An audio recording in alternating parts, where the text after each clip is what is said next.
welcome to What the Fuss. We're gonna skip Sniper Wolf because there's something important to figure out. We might even spend 2 hours on this one. The writer's block or something? I don't know how it's called.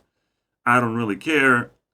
I don't think writers are on the right this time, which is quite ironic, but we're gonna dig deeper into this. Yes, there's on top of everyone, there's some evil dude that wants to, control everything or whatever. Maybe he gone woke or something, so he doesn't know how to make movies anymore. And he's sad about himself and just wants to retire and just topple everything.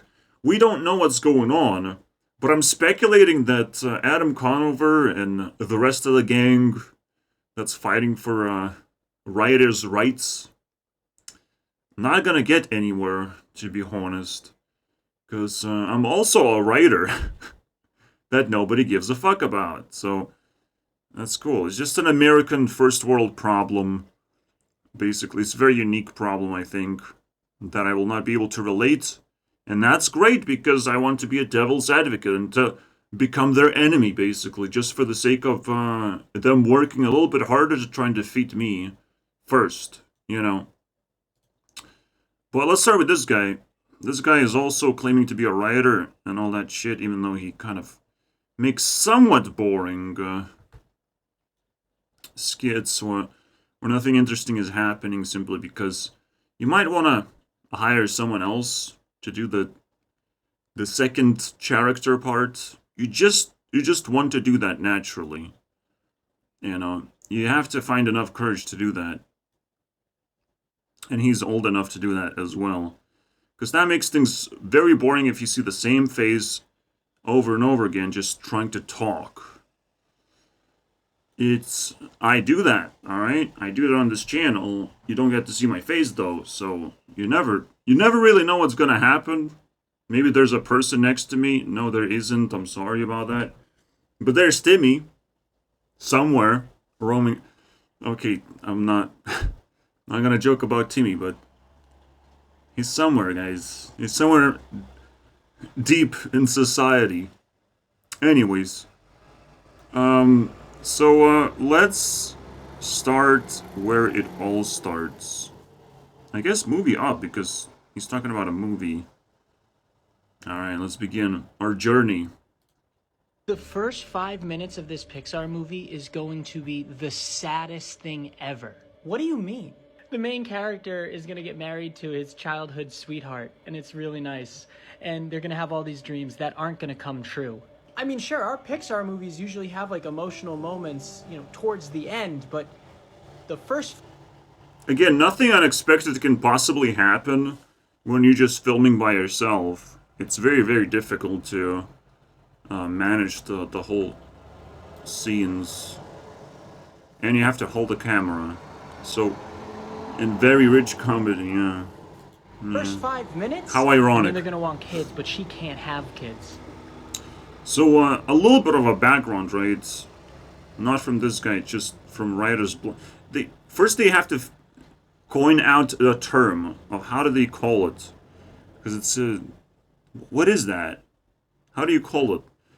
The major problem about protest is a very simple one. You're wasting your goddamn time. You will not find a solution if you don't work on something somehow. Alright, if you just work on bitching around in the streets, that's what homeless people do. Alright, you have plenty of competition to get comfortable with. And you're technically becoming a homeless person while you're protesting, so everything is working out perfectly fine. And the rest of the world gets to see it now, and the rest of the world is probably going to be able to laugh once they see through my perspective, which is very dangerous. Alright, this is why I'm not supposed to be popular, because I will ruin everyone's fun very quickly. It's like someone's having an orgy and I'm like, oh, why is this guy not doing enough? And then everyone's like, oh, fuck this shit. Why is there a dude judging us about an orgy? We're just supposed to do whatever the fuck we want. And I just ruin all the fun, bro. and then she dies of old age before him, and then he's just left alone. Well, this is a kid's movie, so I assume during that time there's like fart jokes and poop jokes, things kids will love. No, not at all. It is going to be heart-wrenching and so adult-themed. Yeah, make it sad in the beginning, but then the rest of the film, it's very lighthearted. Oh, of course, the old man meets like this little kid. He's like the comedic relief that the villain kidnaps and tries to kill multiple times. There's no way this movie will do well. Oh, it will. People are going to cherish this movie for years to come. The first 5 minutes of this Pixar movie is... Yeah, I honestly don't know what's the punchline, you know? Yeah. Okay. Okay. Basically, we found an NPC. NP speaker. Cool. Cool cat. That's a weird one. That's unusual. I don't think there is a cool cat. Hey, TikTok. You know, when I film a video on this app, it'd be really nice not to have the default be the old person filter. You know, that'd be nice, because that did not help my self-esteem when I went to go make a video. When I clicked film video, this came up. This right here. This is just, it's horrifying. Honestly, welcome to a Chinese app, I'm not gonna lie. So, yeah, maybe don't do that. Maybe just, you know, when I click on the video to film, maybe just have no filter. Just the normal camera. That'd be great. It's kind of like sending a message. What are you gonna do if you're old? Also, it's just triggering. Yeah. See the vibe? Like, he's complaining about things that he doesn't want to understand. And it's a kind of common vibe, I would say. That filter really helps people's self-esteem. Yeah, it's I mean, you got challenged. Congratulations, bro. super positive. There's nothing negative about that at all. It's not going to make people feel like they're gonna... Hey! And now you actors are striking? You are so greedy. It will be your fault that thousands of people lose their jobs. Are you really blaming us? How much money did you... So yeah, this evolved basically from writer's strike into actor's strike. But, hey. ...make last year? At least a few billion. Then shut up. Shut your goddamn fucking mouth. How dare you come for the working class sitting up on your ivory tower, you piece of shit. We'll just wait it out. Wait till all of you are homeless, and then you'll take whatever deal we want you to take. Do you hear the words that are coming out of your mouth? And we're the greedy ones. We are. I can't take this hostility right now. I gotta get on my private jet and go to my private island so I can get away from this. And now you act... I guess the only private island these people need is go to Russia.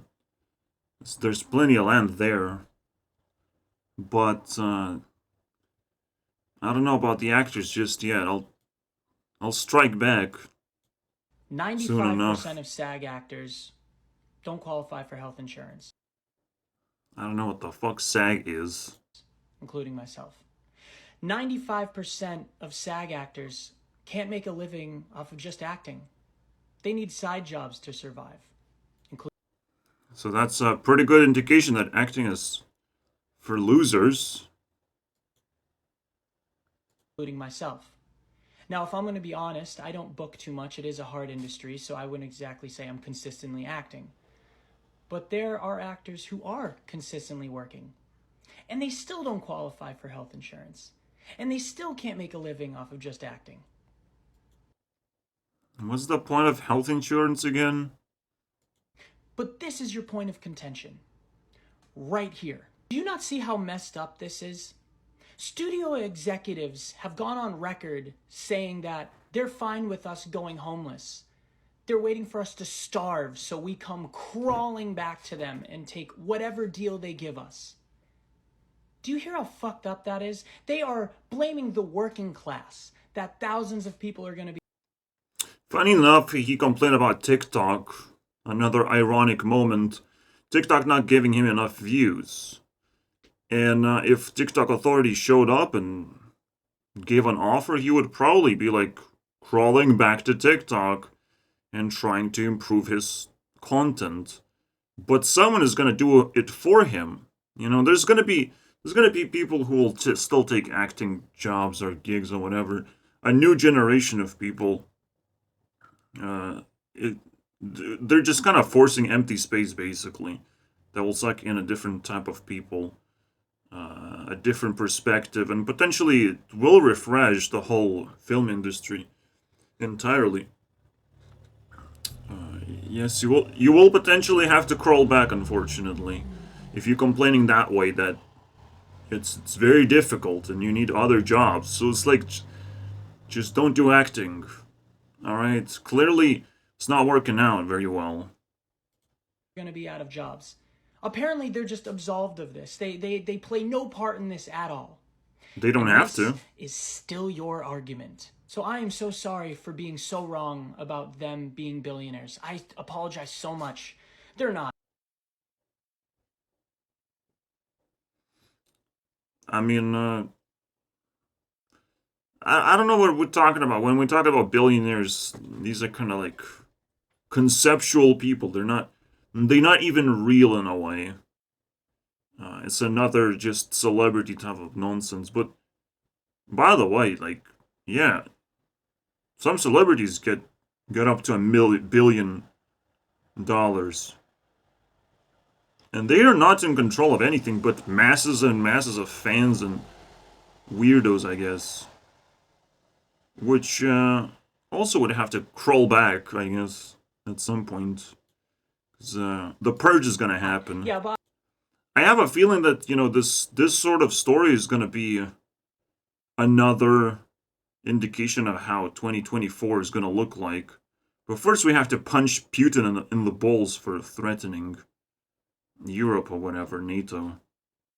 It's He has a pretty big balls, so I'm probably gonna be able to find them very quickly and punch into them.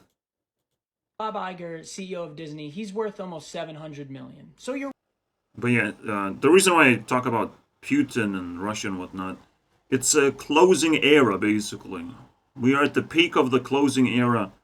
So, in 5 months or so, we're gonna finish the Russian story. But Russians want to go back, bang, bang, boom, boom, in the end. Just like COVID wanted to do that as well. It's like, is 2021, the end of 2021, we're still gonna have masks on and all that shit? Of course we will. That's the most fun part of all time. For even like entering in 2022, but like it was just kind of cringe at that point. You're right, he's not a billionaire. I was 300 million off. Ah, god damn it, I'm such an idiot. Yeah, I don't know where my next paycheck is gonna come from, and I don't even know how I'm gonna afford rent next month. But I didn't even. It's funny, like, the crisis stops happening when people just get tired of it. Just get really annoyed of, like, that it exists. Collectively annoyed, like, can we stop now? Can we stop funding Ukraine? Just stop, When we feel that way, then the crisis just kind of evaporates. Because we just need to pick up the correct mentality in order to start tackling the problem, right? Even consider, is Bob Iger going to be able to afford rent? He's not at $1 billion yet.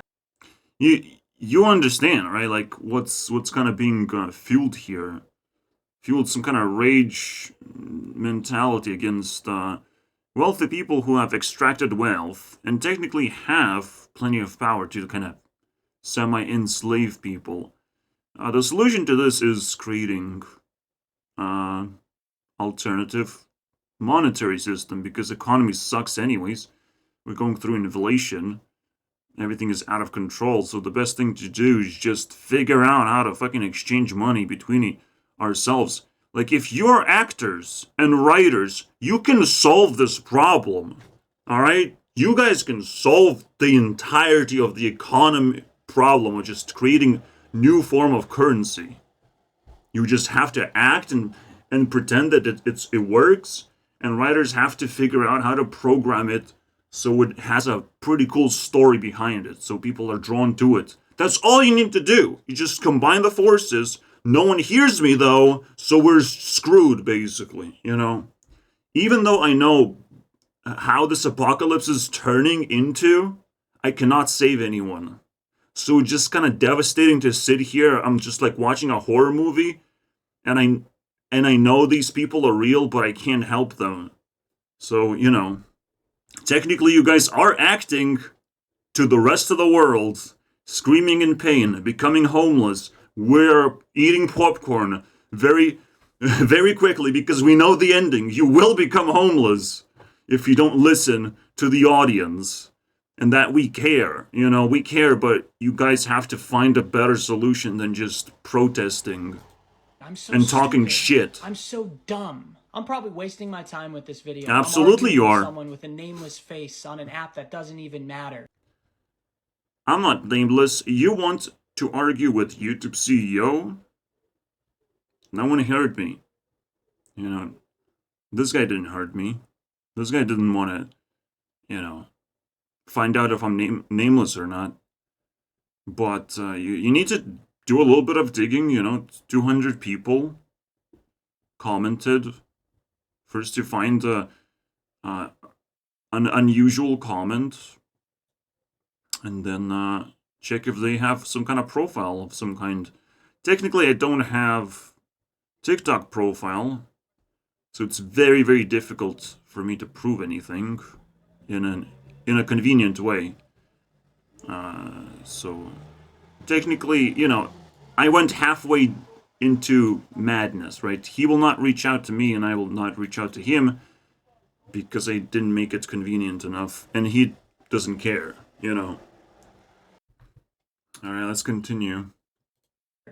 You're probably going to comment on this being like, don't care, dude, you were still wrong about them being billionaires. And sure, if that's the hill that you want to die on, so be it.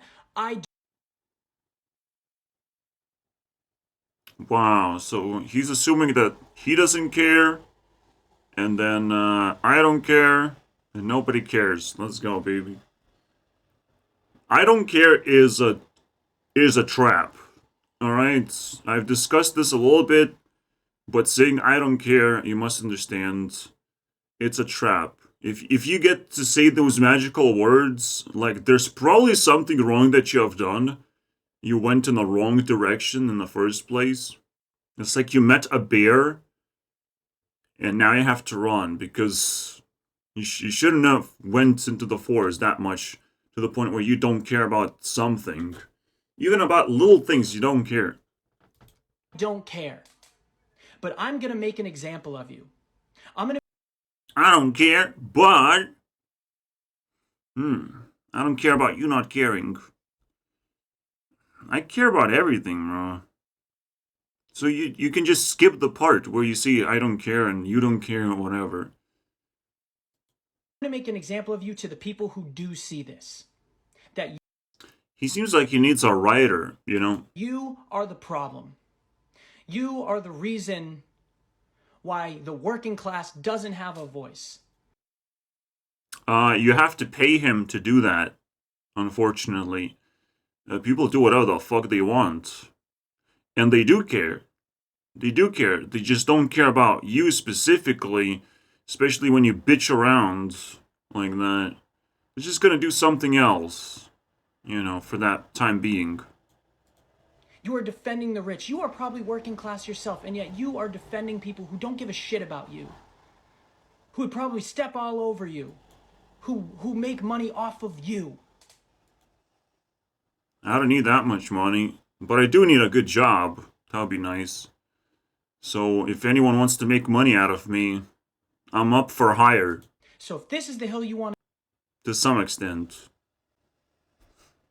I'm okay with people making money out of other people, as long as they don't make it an abusive sort of way, right? When people feel abused and they still go to work, what the fuck are you doing? And why the fuck you allow abuser to exist in the first place without social pressure? You have to craft social pressure so it reaches the abuser, you know? You have to be very thoughtful about it. So not only you have to create the fake currency that everyone would want to participate into, you also have to put pressure on the rich people to try and hook them up with some investment money, you know, of like, oh, you want that thing maybe? Hmm? You want that one? But this is going to do that and this for those. And we would be able to buy movies that way, that, you know, rights to the movie so you don't get the money anymore.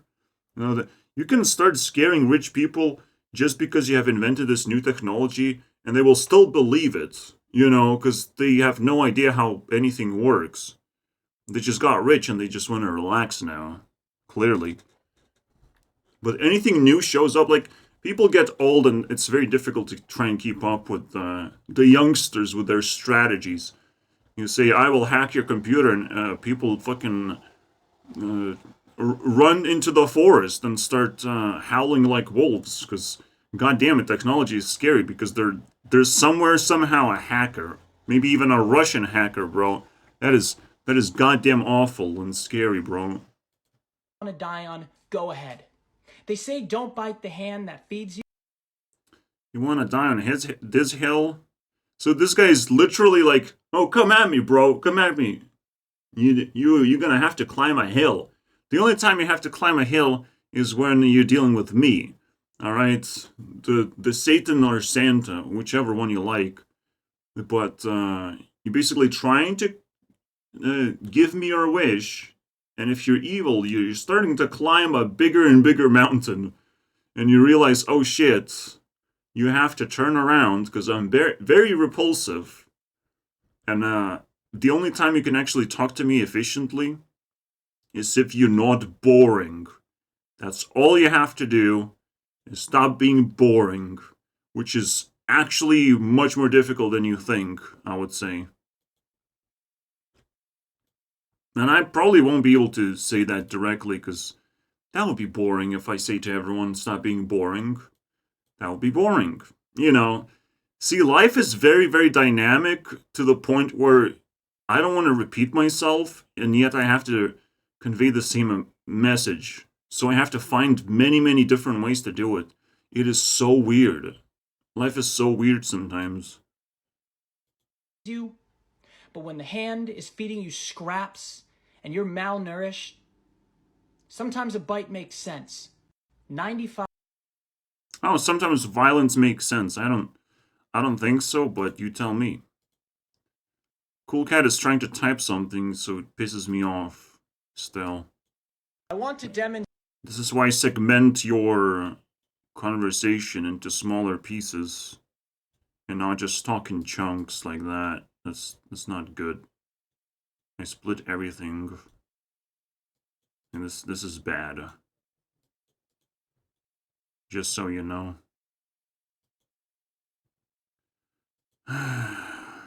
Yeah. Does everything I say because I know his strategy. Demonstrate how soft this pillow is. What should I do? Grab a ladder, like a 5-foot ladder, climb up. Again, even in the acting world, this is gonna happen. There's gonna be a leader who doesn't want to be bored, and he's gonna give you scripts and all that shit, and if you just suck it up and do whatever he says, you're gonna be a loser anyways. You know, like, you clearly understand what I'm trying to say to this guy. You don't have to repeat everything I say, but if you do, I guess you can say that, because that would be fucking hilarious if you repeated that. I mean, absolutely.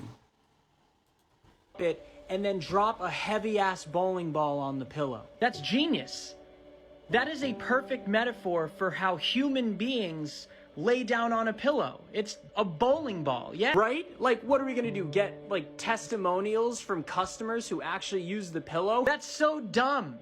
It only makes sense to drop various items of certain weight from a set height. That is literally what normal human beings do. They drop head first from like 5 feet up in the air onto their pillows. That's what a normal human being does. This No, it's just somewhat more entertaining than just seeing a human being just sleeping on a pillow. I don't know. Because there has to be something physical happening, basically. So that's the idea. But it cannot go to the point where it's sane. Because you need, in order to have sanity, you have to put in the work. You have to put a lot of effort. And in America, there's always going to be a lack of sanity because you have the money, you don't really have motivation the moment you have money. Then you have to spend money. Then, oh, I have motivation now. But you still going back and forth. Going up the hill, oh, I have the money. Then going down the hill, having holidays and spending that shit up. Making a family, trying to buy a house. And you go up the hill, down the hill. It's just going back and forth. Right now, money is a little bit weird because you can't buy a house and make a family. It's a little bit different now. But you still have plenty of ways to, now interact with people. And you will start finding like shadow people who don't necessarily have a face, who don't necessarily have enough self-esteem like myself to be able to show a face all the time and build notoriety that way, or be an actor, or just go out and do public service jobs or stuff like that. You must understand there's a lot of shadow people who don't want to do that because it's just weird interacting with other people when you have limited self-esteem, because people are quite abusive. You might notice that, especially like the idea that customer is always right, but an abuser is always wrong. There's a counterpart. When a customer turns into an abuser trying to extort, the shop in various ways, try to take advantage of it instead of being a happy customer, then it's a completely different dynamic. You're an abuser who has to be kicked out. And people want to make us forget that abusers don't exist and only customers exist.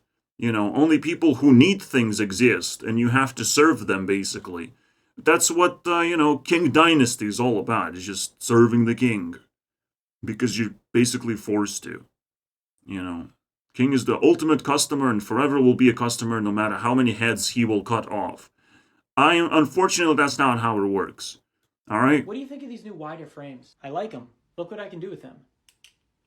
I mean, isn't that sick? Who are you? Who are you? What have you done with Richard? What have you done? Whoa, it's me. It's me, Richard. Dude, I don't know where you went, but there was like a random person in our apartment just now. Dude, that was me. I was just trying to show you that I can like switch my frames on the fly. How do you keep getting in this apartment? I don't know who you are. You're right. I'm not famous. That's kind of cool. I don't know if I can make jokes about everything. I'm not gonna try to. But how is there 3 dudes in the apartment? But there Dude, are actors bruh. who are semi-famous that 3 have been in dudes! TV shows and movies constantly. Instead they're of 2. constantly working, and you've probably never seen them before either. Does that make them less important? Like, imagine going to, let's say, a McDonald's, and they're fighting for higher wages. And you go in and you see the cashier and you're like, oh, I see you, the cashier. I can understand why you're going to make more money because I see you. I see you have value. But you said there's a guy making fries in the back. I've never seen him before. I've never met this person in my life. And that's true. Maybe these things are supposed to rotate a little bit more often. There should be some kind of a rotation going on. And there could be a person in the center, like Mr. Beast, who can handle the attention, but you just do somewhat natural rotations, just like, people try to rotate K-pop stars between each other. In America, they just know that one person is supposed to have all the spotlight, and they just forget about everything else. So again, it's just the lack of sanity that happens, and you cannot blame these people for having a certain type of attitude. He seems to be a little bit outraged now that he's on the line as well, in a way, as an actor who I don't care about that much. I don't even know. But I will listen to his rage, like when you start ranting, you're in my territory. You're coming closer, bro. That exists in the back. So that person doesn't deserve the same amount of wages. Based on the logic that you're saying. With this logic, there'd literally be no movies or TV shows or any entertainment for you at all. Because famous people, very small percentage in this industry, an extremely small percentage. And if that's the case, if they're just the only ones that should be working, nothing would get made. Side characters, background actors, anything that makes a movie or a TV show look. See, another ironic moment, basically. How did these people figure out how to, manipulate him into replying, basically? Because he's talking about something that he does not appear to have any understanding or experience about, because he does not have side characters in his skits. There's no secondary people. Yeah, I wouldn't do that on TikTok, especially when you don't get much returns from this sort of activity. You should move to YouTube as much as possible. All right, just move there. The reason for it is because if you're not getting enough benefits, the downside is huge. You are spreading your toxicity of personality. People get to know you and dislike you basically at the same time. You're just vulnerable at that point. And whatever community you belong to also becomes slightly more vulnerable and resentful towards you as well for doing that sort of stuff. There's a trade-off. And only like the most reasonable people can actually post on TikTok without getting in trouble and getting their data scraped off of their viewership data, their own creative data and all that shit. Everything's gonna be just scraped off. So be careful with that. Be careful being alone on TikTok. Yeah, that wouldn't exist. Also, whatever job you're in or whatever job you do, the reason why you have those rights are because of unions. If unions didn't exist, then they don't seem to exist. You must understand the irony, the hypocrisy that people sometimes swim in. You mention a union, where is it? It's a tough one. It's a tough problem to try and start ranting, because a rant requires not just experience of how to rant, but to understand that you must try and avoid hypocrisy by all means. And whenever you say a magical word like unions and side characters, you must kind of have them somewhere, somehow, as an experience that you can just quickly show an example of, because people don't have an idea what union is, and some people just don't care. They don't have enough time to do that research, Companies would just, enslave you. So, yeah, you're right. I'm not famous. Fair point, man. Love it. This is great. Yeah, I'm going to get all the other 160,000 union actors. Yeah, we're all just going to change our careers. Yeah, that would be great. Because then all those movies and TV shows that you like, all that, yeah, that's gone. They're not gone. They're ingrained into the universe forever and ever, into the internet. And there's plenty of shows that I will never run out of things to watch and do. And we're going to go all the way to retro gaming if I have to. Alright, we're gonna go all the way back. And I'm talking about gaming here. Games last even longer than movies or sitcoms combined. Just like, you can pick 100 games and all the movies, everything combined in terms of visual media, interactive media, can just top that to a whole nother level. Times 100 at least. So, yeah, sure. Sure, bro. You should change careers and convince how many thousands you know of these people. It doesn't matter, bro. You're not that united. But you should be a little bit united, But you can see like this is not going very well for him. Gone. Because if you want us to change careers, then you will have no entertainment at all. I'm fine with that, bro. I'm fine. As a YouTube CEO, I'm fine with that. And the answer is yes, I would have plenty of entertainment. First of all, I will have to finish my popcorn while I watch people become homeless who thought they were useful to society. And then we would figure out another way to create jobs. So that would be a lot of popcorn eating. There's a lot of debates and talking and a lot of podcasts to watch. And there's plenty of things to do, my friends. Acting is not the end of all the careers. Careers have to change and switch places, and there's different things that's the rest of the world needs in different times. Right now, we're living in the apocalypse where we're literally questioning everything. Is anything important? Is anyone important? Like, actually important? We're like literally looking at each other. Who's actually important? Who can actually stop the government? Who can stop rogue dictatorship?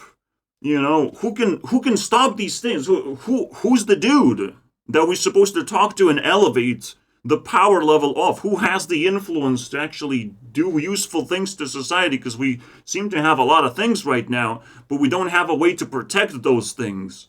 See what I'm talking about? Oh. But hey, respect, because it's still material. It's still like rage baiting material that is useful to me because I can sort of break it down to you guys. And maybe I'm not gonna do a perfect job, and people can, you know, reinstate my opinions a different way. But I went a long way just stating my opinions, just building that shit up. So I feel good about it, doing it this way, whatever happens. So yeah, no, that's good. I'm glad. All right, so if you're fine with never seeing a TV show or movie again, some of your favorite stuff, potentially animes, voiceover, things like that, then yeah, sure. I love this idea. Fair. Well, that's cool. I mean, I guess we're all on board. And again, be careful with the sarcasm, because sarcasm can be just taken into account. Because most sarcasm comes from a thinking of like, of course no one would believe me. I can just be sarcastic. There's no way someone would think that I'm not being sarcastic, and yet we will always test that. And unfortunately for him, I think it just kind of backfired a little bit. But hey, these guys don't have enough sanity. They're just gonna, you know, do whatever. Whatever happens. Whatever I say. So the story is not over yet. We have to go through the Adam Conover thing. This is gonna definitely last 2 hours. This is a very, very long topic. We are not making as much money as we once did. This is not the golden era of television, although some of us would argue the shows are great. What do you say to them? So I'd point out the fact that David Zaslav, the CEO of Warner Brothers Discovery, which is, you know, the parent company of the network I'm talking to you on right now, was paid $250 million last year, $250 million. That's about the same level as what 10,000 writers are asking him to pay all of us collectively, all right? So I would say if you're being paid $250 million, Ted Sarandos made about $50 million last year. These companies are making enormous amounts of money. Their profits are going up. It's ridiculous for them to plead poverty when the writers who are making their shows, some of them are not able to pay their rent or their mortgages. I literally know. Again, the problem is not the fact that you're not getting paid, is what you're trying to pay off into. Rents, mortgages, this is the stuff that you should be fighting against. Rents and mortgages don't make any fucking sense. If you cannot break down those concepts, stop begging for money. You know, the problem is not that you don't have money. The problem is that you spend it all and you don't even question it. That's the fucking problem, bro. Here's a fucking ironic thing as well. Actors, more than anyone else, are capable of moving into different sets, you know, so they can move into a different family, and just be a clown for a day, potentially. Be a clown on like Fridays or some bullshit like that. And you're just gonna have a free place to stay because you're a cool actor and you can do cool things for the children. You can be a babysitter. You can do you can watch TikTok and learn things basically, and teach the family things that maybe not so technologically savvy and all that shit, right? you can be quite a life coach to everyone around you in that family environment. So yeah, just you don't always have to pay rent. There are solutions to everything, my friends. It's just, my solution is where the fuck do I find popcorn? Because nobody's gonna fucking listen to me. Man, like the madness that's gonna be crafted in Europe is to a whole nother level. It's a whole nother level. When you fucking like add bestiality into the mix, like all kind of like non-sexual sexual things. Like murder can be sexual in a way. Torture can be sexualized. But it's like non-sexual because nothing actually happens. In bestiality, animals don't actually fuck you. They mentally annoy you. They frustrate you in many ways. Ugh. This is the vibe that I just had to vomit out, but let's keep going somehow. Assistance because they have not been able to make their year. If you look at these companies, they're making more money than ever. It's the people who make the shows for them that are making less. Adam Conover, thank you so much for coming on. And there's more actors than ever before, you can imagine. This is my first action. And more work to manage those actors as well. And there was a moment, a week or two ago where I was like, I don't want to go on strike. There's other shit I want to do, I got my career I want to I don't want to go on strike, so let's go on strike anyways. worry about. I want to cry in my pillow. A podcast, I'm making videos, I want to pitch to TV shows. I don't want to do this. None of us want to be here, right? But as it became clear that this is what they were going to force us to do. I'm really sorry for shitty audio quality, but that's what he gave me. It started to feel to me to be a really beautiful opportunity. Can I boost it? We all really feel like the world is fucked up, that like things are wrong in America, and we have the opportunity I need a booster here to go and actually fix one of them with our collective action. Like attempt to fix one of them. Attempts. Do you have solutions? Like the guild is asking me to come out here every day and picket for 4 hours. They asked me. And if I do that, I can help stop Teamster trucks from going into that building, and we can halt productions, and that'll shorten the strike, and that'll make them come to the table, and that'll make them cut the workers in on their profits. It doesn't sound like it's a short strike, and honestly, that's what strike is supposed to be. It's a goddamn, like, really intense thing. Like, again, actors supposed to unite and create something really intense, but I don't think that's going on. I don't think they have enough power, and you can see the people potentially who rule the fucking actor, careers, who create them, they're like, no, actors are not strong enough to pull proper roles anymore. We've just gotten woke. We're gonna go broke, so might as well go broke on a private island.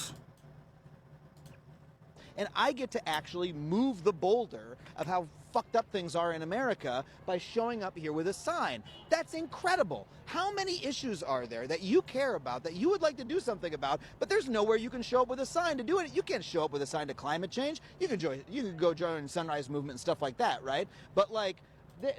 Whatever he's talking about, we have to skip that one. Why is it lagging? Don't lag. It's a little bit complicated. So most unions have no strike clauses in their contracts. That means that while they're under contract, they can't strike. They can't fully do a sympathy strike, right? But it's also... Like, it's so pathetic, right? Every individual worker's individual right to not cross a picket line. Again, we get to salivate over the idea of protests and strikes. Again, the best strike is just like, oh, let's go home, let's do something else. It's the best strike ever. And some leaders can, walk around and be like, oh, you want to talk to us now?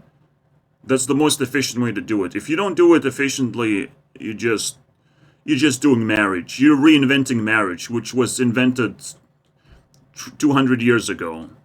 And we mastered it, and now it's boring. Alright? Marriage is now boring. Gays want to have marriage. Dogs have to marry each other now. So even though IATSE cannot, declare a sympathy strike, they have told their members. He can barely make a skit out of this shit. While everyone is like disrespecting this leader, who's actually talking to someone who cares about the strike. Like, that's another thing that just doesn't add up. They don't know how to do it properly. Up to each of you individually, if They don't know how to unionize. You can see the disruption here. you want to cross a line or not, and since most of them are good union members, that's a hard decision for some of them. Now, we don't particularly judge, oh, that guy crossed, that guy didn't, because everyone's in their own situation. Maybe somebody... All right, Their that sentences, sucks. AI systems with human competitive intelligence can... We're gonna skip the shit, and we're gonna skip the things that don't work for some reason. One department and one company figures out, oh, if you structure it this way, you can fuck the writers a little bit. Structure it that way, you fuck the directors a little bit. And someone at Netflix goes, oh, that's a clever way to fuck people. Let's do that too. And it... Funny enough, you use the F word when it's an American word. Don't F around too much. Because that's sexualizing already a, kind of shitty situation. And if you can sexualize something, it's not that bad. And it becomes a It common can be practice, worse. right? And they've come up with all these different ways to do it, and we're trying to plug a bunch of those loopholes and establish standards that writers had, as recently as 15 years ago, and say, no, we expect this to still be a business that, since it's massively profitable, we expect to participate in that and to be able to build a fucking life. If you write for a hit show, or even just a show that goes for a couple seasons, or even just a show that goes for one season. If you write for one season of television, a show that has an aggregate $50 million, $100 million budget, like, you should be able to live in Los Angeles. One department and one company figures out, oh, if you... Someone else is gonna live in Los Angeles. Hey, it's week 2 of the strike. We're out here picketing Paramount, and it is a party out here today. He's gonna have my money. What the fuck is going on?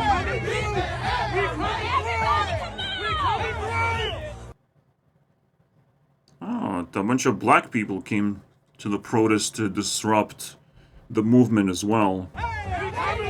Because they're literally just there to chant. Just like, oh, look at all this chaos. Hey guys, it's me. It's me, black dude. I like chaos. Who wants a hug?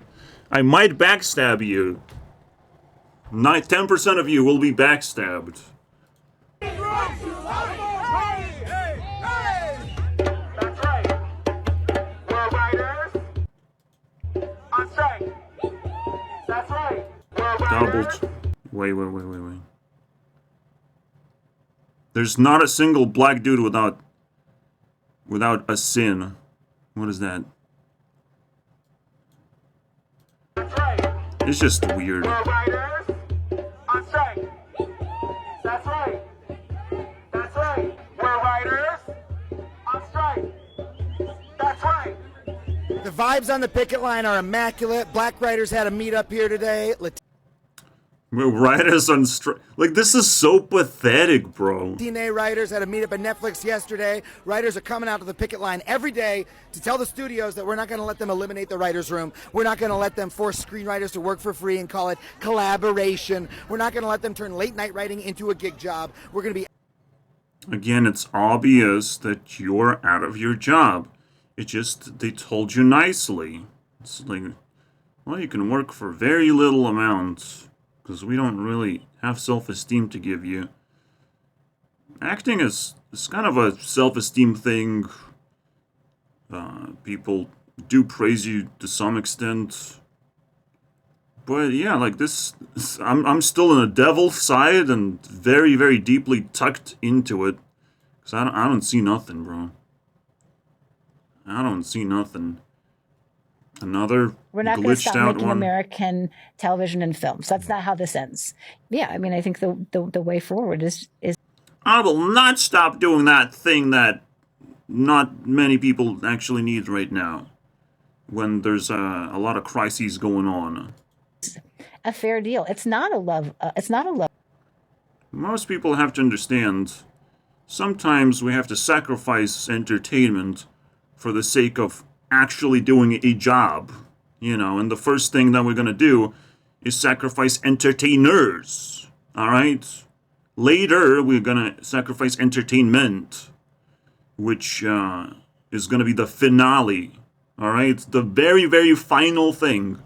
At first, we sacrifice government's capacity to control people, all right? Government actually proven that the only thing they can do is just give vaccines and demand masks. So if you try to vaccinate me, I'll kick you in the balls. If you put on a mask on my face, I will rob you, bro. I will put you at gunpoint. It's like, you don't know who I am. I'm not going to talk to you, but I have a gun in my hands. Please give me money. All right? I can't talk. I cannot have a job that way.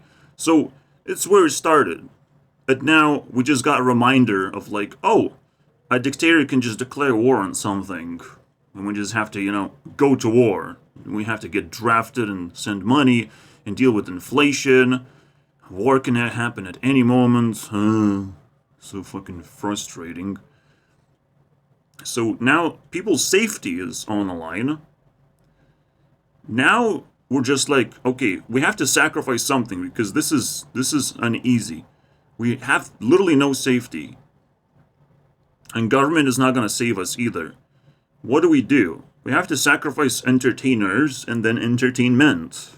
Is the most casual thing to sacrifice. We don't have to do it forever, but we just have to take things more seriously because that's what entertainment does. It makes us not actually care about things enough, so we think everything is just fluff, rainbows and magic basically everywhere. Nothing serious ever happens around us. Even in the news, we can just turn off the news and everything is gone. The boogeyman is gone. We just train to look at the boogeyman and we're like, well, it's a little bit of entertainment for me. But once you stop allowing entertainment to exist, once you suffocate it and you have to search for your own way to entertain yourself, when you have to take in the responsibility to yourself, you will finally understand what it is and how deep it goes. All right? You'll be able to rewind back a little bit and, understand what I'm talking about right now, because most people don't. I have to entertain myself, for the most part. I'm just saying, bro. Oh shit, I entertain myself quite well. Love the job. Even though that was suggested how we get out of David this. Zaslav said that. He says, oh, it's going to end. Okay, whatever. AI is, and we should really call this like imitation technology, because that's the main thing it does. It imitates stuff that's been input. It is hurting actors right now. There's a case where Apple made AI narrators for audiobooks. Actually a pretty good use case for that kind of technology, because someone might want to listen to an audiobook where not enough people want to listen to the audiobook where it's worthwhile to record, right? However, what they were doing was they were taking the AI voice prints of real actors, real voice actors, and making it without telling them, because there was a clause in their contracts that allowed their voices to be used that way. And these were SAG. Yeah, it is a little bit exploitative, and they should not get away with that either. But we have to focus on a different problem. Again, is an economic problem that we cannot survive that easily. And this sort of exploitation is like, we would be able to ignore it, we just need to be appreciated, to a proper extent. However, America is a weird place. It's probably like very, very high tier place to exist. And Europe is like very low tier place. There's all these like China's the second norms tier that were in place in the television business and in film, by the way, that protected writers, and that like this is how we made TV and movies for years, like having a writer's room. And then these companies have just decided, actually, what if we didn't do that as a way to pay us less? It's sort of like if airline pilots, if it didn't, I don't know what's in their contract, but what if their contract didn't say there has to be 2 pilots and 3 flight attendants? Or what if they only had to fly a third of the time, a third of the flight? That would be a terrible model. Yeah. And what if the companies were like, how about it's just one guy in the plane? Or like, he also has to do the drinks. It seems as though what we really have to do is remind the people who run these companies that we make the product, that they have nothing without us. And they're sort of sitting up there going, well, they're gonna try and test everything. It's no problem with that. And again, our protests are so useless, are so disrupted, it could turn into a riot any moment. A riot, when people become more and more desperate. And when we fill up protest with a bunch of black people, which, again, I know what happens. I know what happens when you do that, when you don't filter out a little bit, when you include diversity. Because, you add murderers just for the sake of diversity into your protest because you need more people. If you become desperate, you have to double check if you truly need it. Like, if you're not racist, then you're like, shit, I don't need to bother black people. They don't have to come to our protest. They just have to hide from sunlight so we cannot detect black people that easily. So it's a lot easier to not be racist. There's definitely ways to not be racist, which I know it's a very offensive way to put it, but I literally am on the devil's side so I can say whatever the fuck I want. Let's say it's July. yeah. And they're like, we're not going to be doing that. We're not going to succumb to your, I mean, my videos have to contain 2 minutes of racism, which is anti-racism. So we could have just enough racism to let black people enjoy racism so it doesn't feel like racism anymore. That's the math equation. I think that would work a little bit better, because the rest of the world does not have black people. It's just America wants to have a fucktarded culture where losers get to be fucked by black dudes because they are the punishers of society. Alright, but when you allow black dudes and women to just infiltrate your protest, who have absolutely no influence besides being the punishers, you're not gonna succeed. This is the vibe. I want to just remind you guys, everything checks out because I stacked information on top of itself. The problem is, again, I'm living in a no-tier zone. 0 tier, 0 influence, so I cannot reach out to people. They have to translate my words in a different way. Unfortunately. It's not the right time for me to just bitch about things while other people bitching on things that I'm been... But, it's my way of doing things. Hopefully it works out. Because it is working out in terms of, like, I'm improving my skills. Am I feeling more comfortable with myself? We'll see. It's not a comfortable life. And I'm like, I don't like it. But there's so little things that I can do about other people, especially if they don't have love. I'm just like, honestly, I'll just stay in the North Pole. I'll just float around in space, kind of crushed by people's intentions to escape, because that's what space is. It's an escape. Space exists because people want to escape from Earth, but the only way to escape from Earth is to go deeper into it, because if you escape Earth actually, you will freeze to death very quickly. Alright, unless you're a godlike human being who has a whole ecosystem around itself. I actually have to go deeper into the pockets of the galaxy, so when the time is right, I will pop my head out. Or I will, cut pieces of a rogue government, have a little bit of a waifu that's water material, I can educate people about society and all these things if they step out of line. I can do certain things. I'm not useless as a human being. But in terms of, like, my overall influence, I'm not really needed, seemingly, by anyone, right? They don't get any new shows until we go back to work. It's working, guys. It is working. Okay, Writers so Strike efficient. 101. What are we fighting for? We're fighting for the survival of television and film writing as a sustainable career, period. Why? The streamers and studios are trying to eliminate the writer's room.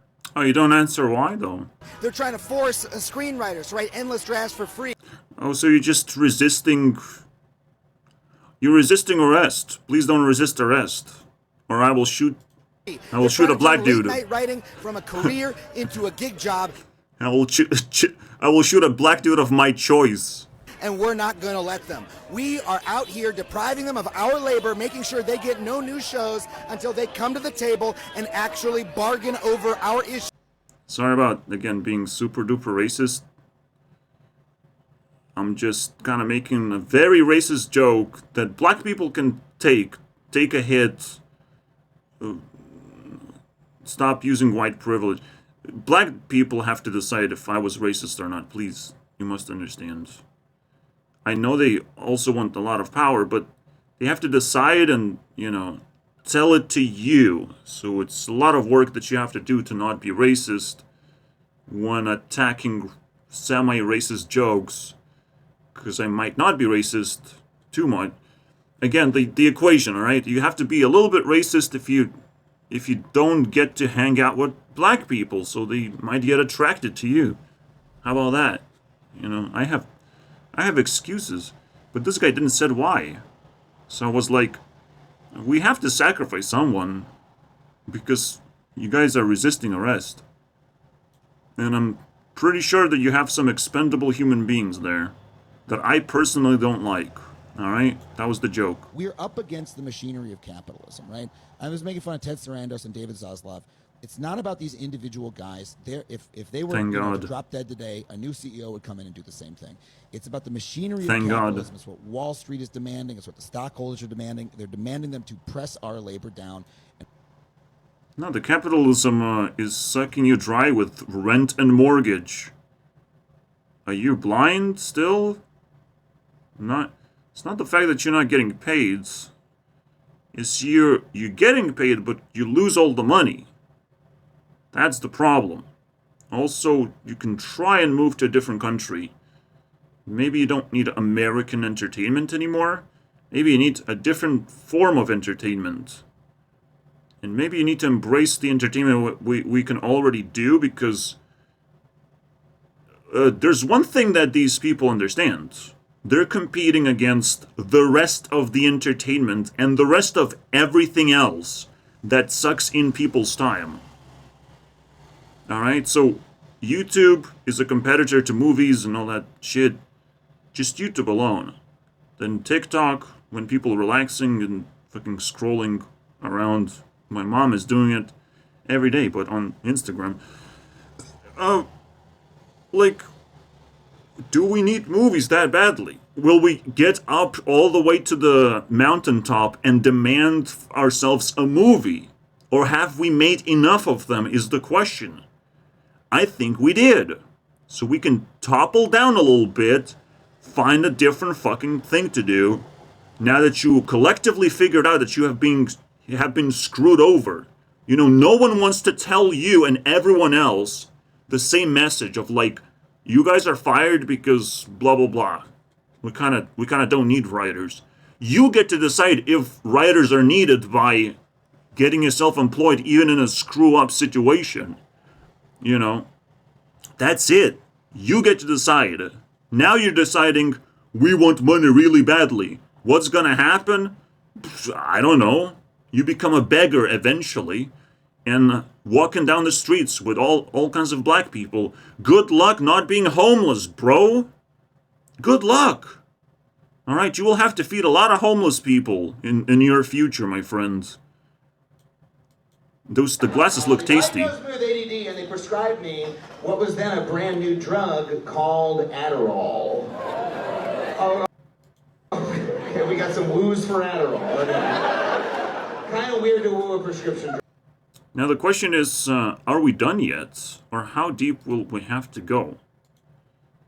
So let's see. We're at 5:25, which is 2 months ago. We're gonna go 2 hours. No problem with that. Prescribed me what was then a brand new drug called Adderall. Oh, okay, we got some woos for Adderall. Kind of weird to woo a prescription drug. Okay, tell you what, how about this? For the rest of the show, if I name a prescription drug that you take, you can give a little woo, all right? That'll be our show's version of me naming states and cities. How about it? Okay, where's my Zoloft people at? We got oh, wow, okay. Well, I'm glad you're enjoying the show. It's nice to see a smile on your face.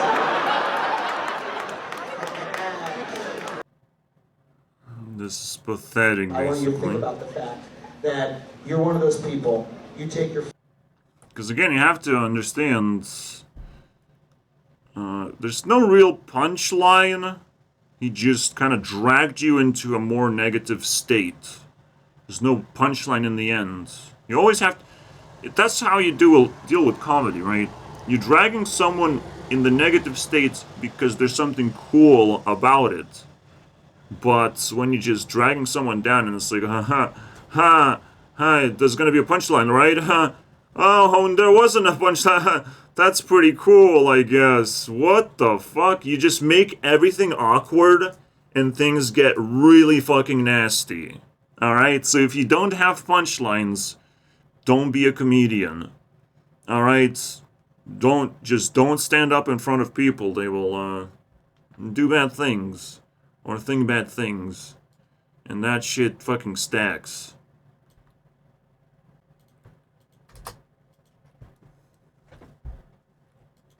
Zero people. Wait, what did I hear?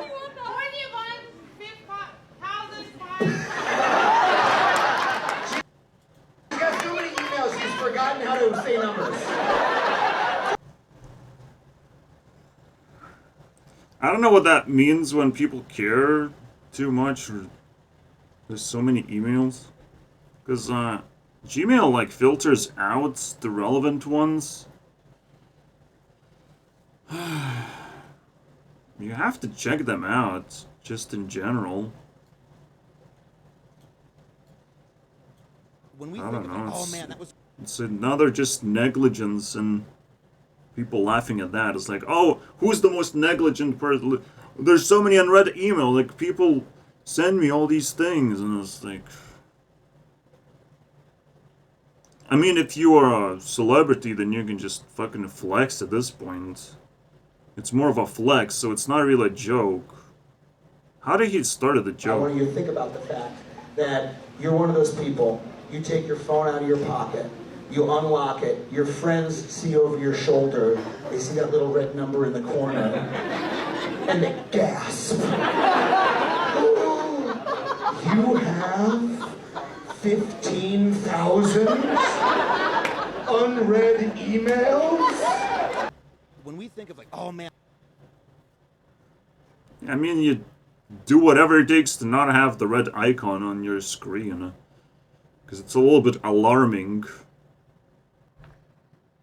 Okay, so, I just gave him the discovery that I made recently that you shouldn't drink milk and water. And shouldn't have this in your esteem. And, like, he feels like he needs the protein shakes as well. It's just a very extreme way to solve problems. That's what he's doing. He's solving problems in the most extreme robotic way. And it's not going to solve anything. It's just going to, well, screw up his memory. Because everything changes so drastically in his life that he forgets the past because his habits have to change to adapt and solve new problems. It's kind of like whack-a-mole type of situation. You see a mole and just full force. Maybe you just make friends with a mole because it's impossible to defeat something that's invasive in a way and unstoppable. I will remove all his stars for now.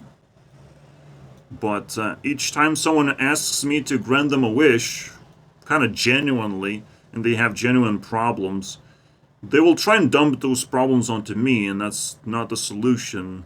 It's just a common thing that people do. They just, like, dump things on me. And so the first thing you have to do is, like, learn a little bit of respect. You're talking to a different human being. Thank you, for the first time in forever. You're not just expressing yourself on TikTok for everyone to consume tirelessly. Oh man, that was a cushy time, right? Where just a worker could like really make some money. You're thinking about a unionized auto worker, right? You're thinking about a unionized television writer. And so if we all take that step in our industries, look at say video games. I love video games, right? People making video games should be fucking rich, right? If you're a video game programmer, makes more money than movies do. And yet, talk to these people. They're some of the most overworked, underpaid creative workers in America. What's the difference? Unions, organizing, they... Yeah, I mean, unions do help, but also game developers are again, it's very difficult for them to unionize.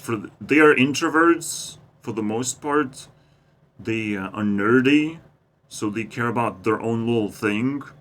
They have different genres. Unionizing means that things are gonna change. The way we treat video games would change tremendously. Everything would be for the better. It's just the question, can they actually do it? I would be able to force unions, but if they can do it naturally, I would be very impressed. Alright, there's always an ability to transcend expectations of the universe. Universe throws expectations at you, and the idea is that you will still follow and nothing's gonna happen, and you'll wait for me to unionize a lot of people. I am the union master, to be honest. Alright?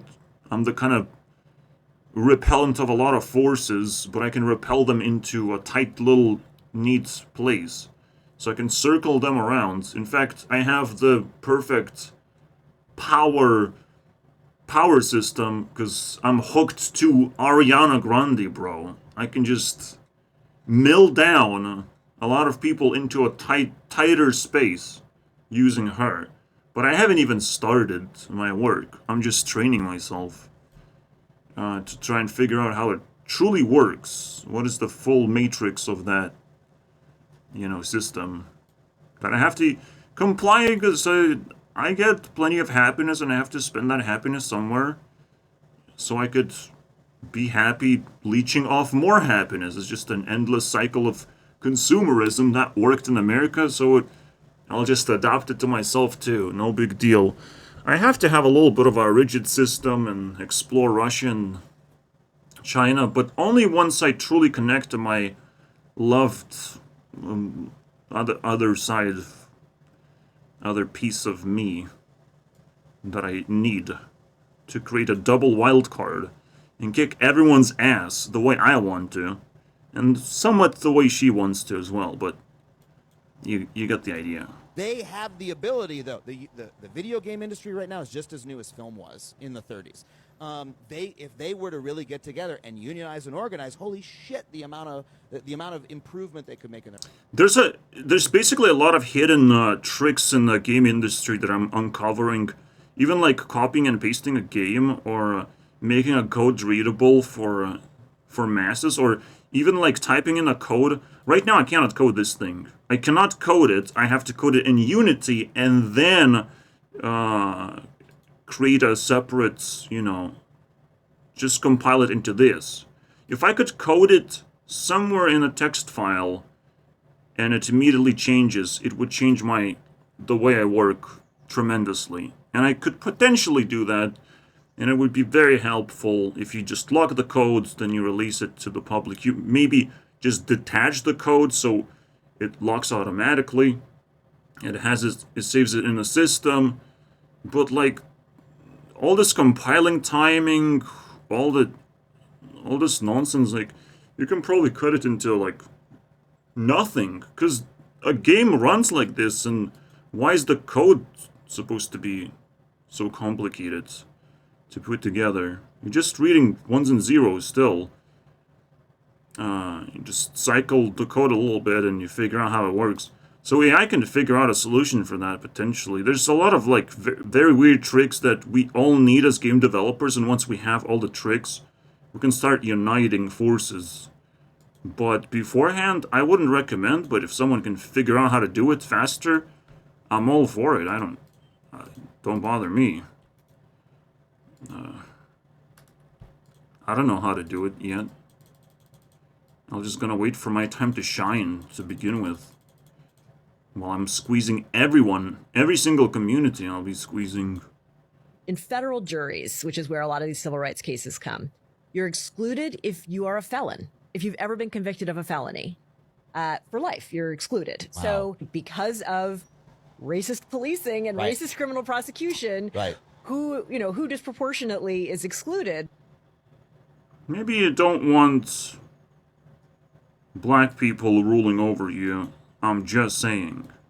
Maybe don't do that. The AMPTP is basically a cartel. It's all Again, anti-racism just is kind of born out of fear. Out of fear that we're mistreating black people. But I don't think we're doing that. I think black people just genuinely don't care. They don't see a solution, and they don't feed us good solutions anyways. So we just kind of try anti-racism just because we have like tolerance and we have resources. But now that we don't really have resources in the face of the apocalypse, and we're losing a lot of that very quickly, I think it's unaffordable to be anti-racist or anti-anything in general. To pick a side that's anti some kind of political movement, right? So be careful with that. Be very careful. It's not a joke. You have to... Ugh, that's a tough one. It's all of the producers, Netflix, Disney, ABC, well, ABC. You basically don't want to make enemies, because people on the other side are just as powerful, bro. They're just as powerful, and the moment you go to sleep, they will take back everything that you worked for. All the progress will be reset. The moment you just fall asleep, have a little bit of a dream, you will start seeing the enemy's faces, enemy's propaganda, replayed in your head. You will have a hard time waking up with a smile on your face. If you're gonna take a side against something else that you don't truly can defeat. So the same goes with writers and actors. They can sort of deal with nightmares because they don't give a fuck. They lived in a completely different bubble you don't understand. Alright? They have lied to themselves that they are a part of something. They've created something. They have lied to themselves about that. But they never really, like, even celebrities project the same ideology where they never really cared about their YouTube channels. They never came out to public and just made vloggy videos where they just interact with fans in a lighthearted way. They never really picked up the skills to just walk around and, be a normal human being to some extent, right? Be a normal human being just because they can sometimes. It doesn't seem like it's an easy thing to do, apparently. And so, if you trash your YouTube channel, if you trash your ability to connect with people, your shows are not going to be as powerful, as reachable as you would think. And they will not make as much money, and you can just pocket the money by, in fact, reviewing your shows, just sitting back, watching shows with someone else, making sure that they're not copyrighted for you to watch, to react to. There's a lot of problems to solve as well in this case. CBS, Paramount, etc.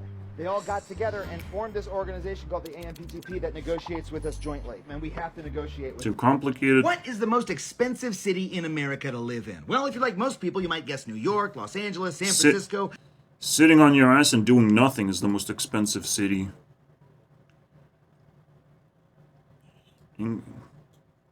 England is my Big city. Cities with the sky-high housing prices, right?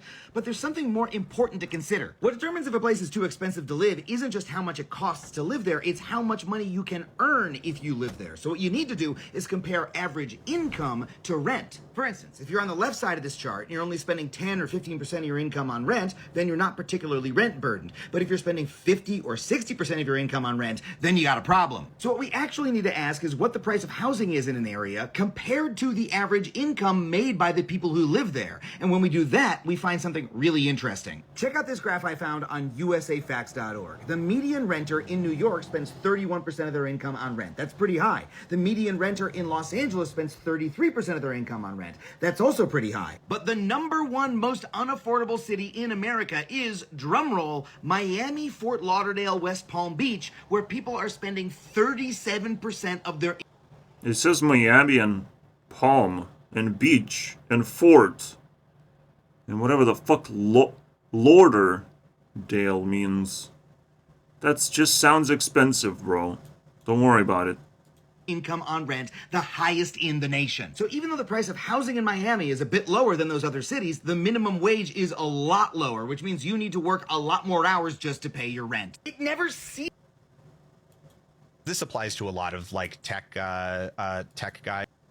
Yeah, what if they just try to employ kind of mindless people around themselves so they could just chillax in Miami, dude?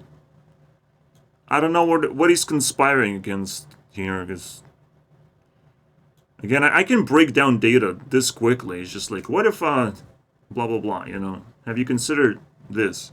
And now it's like, oh, a scientist has to come in and do research again.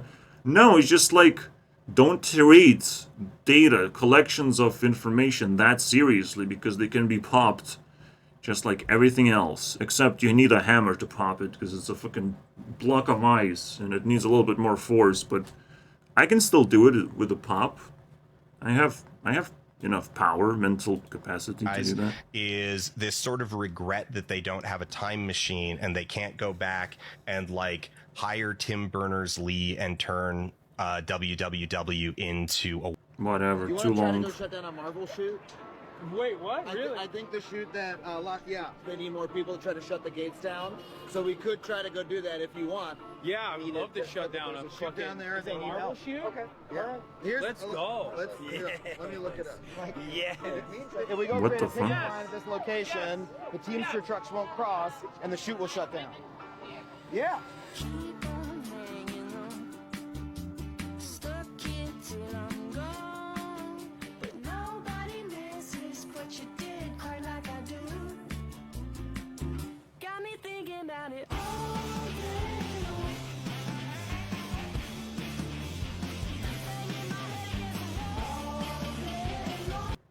Hey, so this is my favorite part about being on the pick. It's a little bit hostile, but whatever, that's the point in a way. Line is meeting other union members. We have folks from the Music Supervisors Union here today, and you guys have a very specific. Normally the point of protest is not to turn it into a riot. You're just convincing people to join your protest. Honestly, anyone should be able to join. Any person. Just to create a mass of people. You know, and just walk around. And the moment it turns into a riot, you lost. It's game over. Alright, so you have to recruit people who are actually, like, genuinely moral. So that's that. You can also, again, just like with the Ukraine flag, you can ask people to flag themselves up. But you have to have a flag, and you don't seem to have one. So basically, you know, it seems like a premature desperation. But hey, you know what actors and writers do? They do weird things for entertainment, and this is kind of one of those things. You're watching a movie. Congratulations, guys. You haven't even noticed that, didn't you? What it is? Right now, It's a movie. Damn, bro, they're fighting the Netflix. It's the big bad boy. What kind of superpowers do you have? You hear voices? You're literally fighting, bro. Said no to you, and now you're fighting so you can have an election. It's like the hardest part of organizing is just organizing the union the first time, and you're doing it right now. You know what's the hardest part is getting the fucking sound quality into appropriate level. How the fuck does he not know that? Did he not interview a bunch of smart people and make TV shows? Excuse me, Adam? Sound quality sucks. Can you fix that? I just pulled out my phone and showed this girl.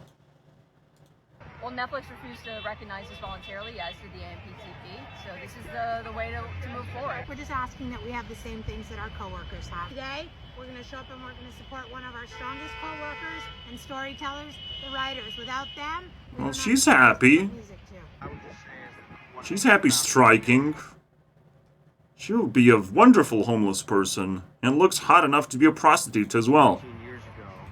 So here you go. Apple unveiled their new $3,500 I feel violated though. I don't want to look at prostitutes right now. The main use case seems to be watching movies like Everything Everywhere All at Once, which is weird because the writers and creators of Everything Everywhere All at Once are currently on strike with the Writers Guild of America because Apple and the other streamers won't pay fair wages. Apple makes $400 billion a year, and they power that revenue with our work. They use our work to advertise and sell their products, and yet they won't pay writers an extra $17 million a year, less than 1% of their revenues. That is why we are on strike. There's not going to be new episodes of Severance. They're not going to get any more Ted Lasso until they come back to the table and pay writers a fair share. And unless they do, there's not going to be a lot of content to watch on that $3,500 face computer. So, Apple, come back to the table. Nah, there's going to be plenty of content. Until then, so let's talk about what the AMPTP actually is. The AMPTP is a cartel-like structure by which all of these companies that are normally competitors, Netflix, Amazon, Apple, CBS, they all get together for one purpose, which is to figure out new ways to pay their workers less. Literally, the AMPTP sits in a room all year long and negotiates with different unions like the writers, the directors, the actors, the crew unions, and those That's hard work, Just like actually. lower class speech features being something that is often a triggering impetus for change, so is ethnicity. I want to get paid more as well. So I'm technically boycotting every single job imaginable. Obviously, I'm on strike for most of my life as a jobless person, right? Is that how it works? Because you're an actor or a writer doesn't mean you have the skills to, you know, threaten the integrity of certain systems in place. You think you do because you're a human being and you're united with other human beings and you feel strong, but you're just leeching off each other's self-esteem and it's being drained. And they're just playing a game with you guys. Who's gonna run out of self-esteem? And it's very unlikely, unless, again, economy collapses in a particular way where money is not as valuable to the rich people, but is very valuable to the poor people. The moment that happens, the moment UBI becomes a thing where you get a payment from the government sponsorship. But the best thing to do is just find a fucking job where your skills are still useful. Just adapt. What's wrong? Bro. Capitalism, in fact, you must understand. In capitalism, if you have skills, you can do so many fucking things. You can offer so many things to people. If you don't have skills, well, you're in tough luck. Hopefully you're gonna scrape by. There should be some minimum wage job that you can do. Alright? Relax. Relax. Capitalism is fine. It just works in a particular way that you have to understand. Which was the usification. Wait, whose word of the year was it? Was that Merriam-Webster? Who chose that was that one? the American Dialect Society's word of the year, because that was also from drag culture, where it was the usification of all things could be usified. Dude, the American Dialect Society is cool, man. You're with it. Cool. I assume you're a member. I am a member. I am a voting member. Yes, I am. There's some weird dick suckery going on.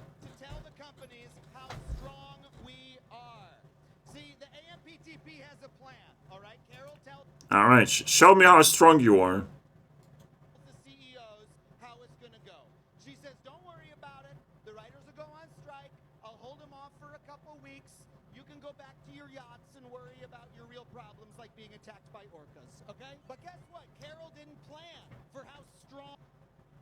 They should pay me though, because I'm the devil's advocate.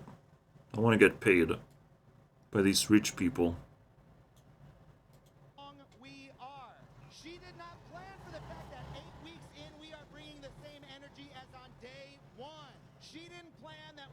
from our fellow entertainment unions would honor our picket lines on a massive scale at great sacrifice to themselves, helping shut down production around this town. They have nothing without us. Every dollar they make begins with us, and we are going to be out here. I mean, yeah, you started a fire, but now they're just sharing fire with each other. Honestly, they probably know something that we don't. With the AI technology, you can remix movies. Imagine that. And they probably see the future of, like, how AI is going to improve our just watching experience in general. Where AI is going to be able to even pick obscure movies and still put it in our mouths. You know, obscure movies that we have never seen, nobody really seen. Above 10,000 people haven't seen the movie. But it will still be suggested to us personally of, like, we have a certain type of problem, certain type of experience we want. Like, you must understand, AI is pretty powerful even without the requirement of making new movies. The new has to be a little bit suppressed sometimes. Because you can't... You have a cup, a new cup, an empty cup. How much are you going to fill it with new things? You know, you can fill it to the brim, but you don't want to do that. So basically, what these people are advocating for is like, fill it up to the brim, my friend. I don't want... No, I'm not going to drink that. It's gonna spill all over the place. I will have to work extra hard to just remove the spillage. Go away, basically. So what these rich people are like, okay, I know you will force more things to pour into the cup, so we're just gonna start slowing the process down. Alright? Because it's a tough one. We're dealing with people here. So they fill up half of the cup, and now they want to just fill up the other half with the ever-decreasing stream.